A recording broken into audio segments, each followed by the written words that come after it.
Oh yeah! 3 was all his idea. Yeah, but admittedly, she was super excited to have the third one when she found out it was a boy. Yes.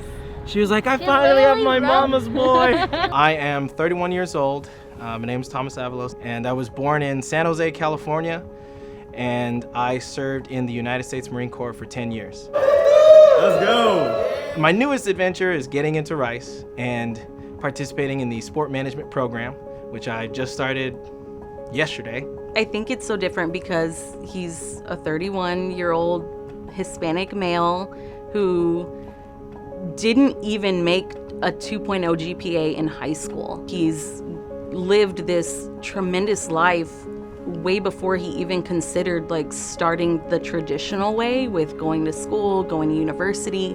But the one thing I'll try and tell you is that if the grass does look greener on the other side, you should spend more time taking care of the grass on your side, because everything is what you make it. When I was younger, I knew I was a smart kid, but my parents had gotten divorced, and it was right around that time frame when I really stopped caring about school. And I knew I wanted to join the Marines from a very, very young age. And I remember talking to my recruiter and saying, what do I have to do to join the Marines? And he said, all you have to do is graduate, that's it.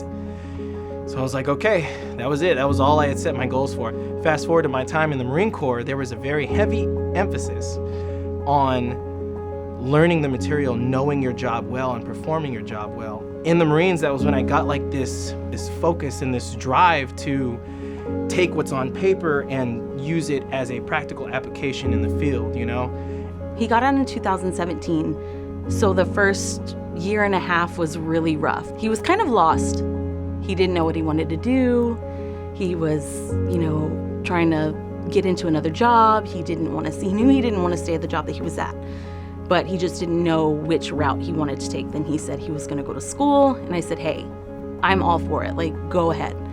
And I just adopted that same focus and that same drive that the Marine Corps had instilled in me when I went back to college. And after getting my first couple semesters down, I'd received an academic or a math excellence award. And it was the first time when I kindly realized that maybe I'm smarter than what I led myself to believe when I was a teenager. And I thought to myself, well, who knows, what is possible. And so when it came time to do transfers, I said, I can transfer, I can attempt to go to Rice, I can submit an application, and they can either say no and I don't get in, or they can say yes and I get in. He calls it his Hail Mary. He threw his Hail Mary, and it was so funny because he kept checking his emails. He kept looking. I was like, babe, you have to stop, you can't, you just have to let it go. No. Pushing the button. Nothing again. Still nothing? Still nothing. These guys are killing me. Still nothing. Still nothing. He let it go. He stopped worrying about it. But every now and then he would still check his email, and I would record his reaction. Did you really? Thomas Avalos, no you do not. I swear to God. You got it!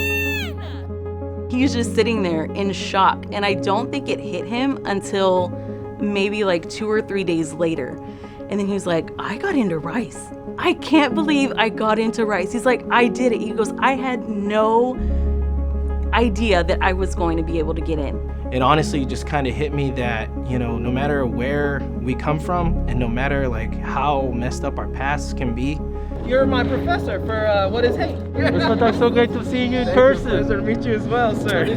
That we can, through just determination and will sometimes, even through really hard times, you can try and blaze your own path even if it doesn't look like it's possible. Yeah! Good job, Papa.